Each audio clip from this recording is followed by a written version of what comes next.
कामावर जाणाऱ्या महिलेला ओढून नेत तिच्यावर अत्याचार करण्यात आला। शिरूरच्या मेदनकरवाडी येथील धक्कादायक घटना। नराधम प्रकाश भांगरेला 24 तासांमध्ये अटक करण्यात आली। नराधमाकडून महिलेवर अत्याचार आणि मारहाण करण्यात आलेली 13 मेच्या रात्री 11च्या सुमारास धक्कादायक घटना घडली। तर 27 वर्षीय महिला रात्रपाळीच्या कामासाठी निघाली होती। ती कंपनीच्या अगदी जवळ पोहोचली त्याचवेळी नराधमाने तिला जबरदस्तीने शाळेच्या मागच्या बाजूला ओढून नेलं। तिथे तिच्यावर जबरदस्तीने अत्याचार करण्यात आले आणि जर कुणाला सांगितलं तर तुला ठार मारेल अशी धमकी देखील देण्यात आलेली आहे।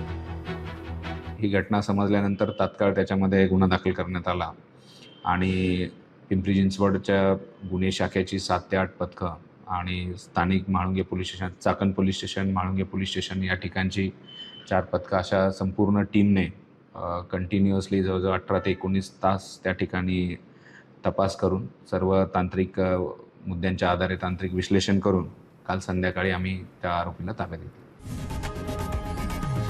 लोकशाही मराठी ऐका, पहा, जागरूक रहा।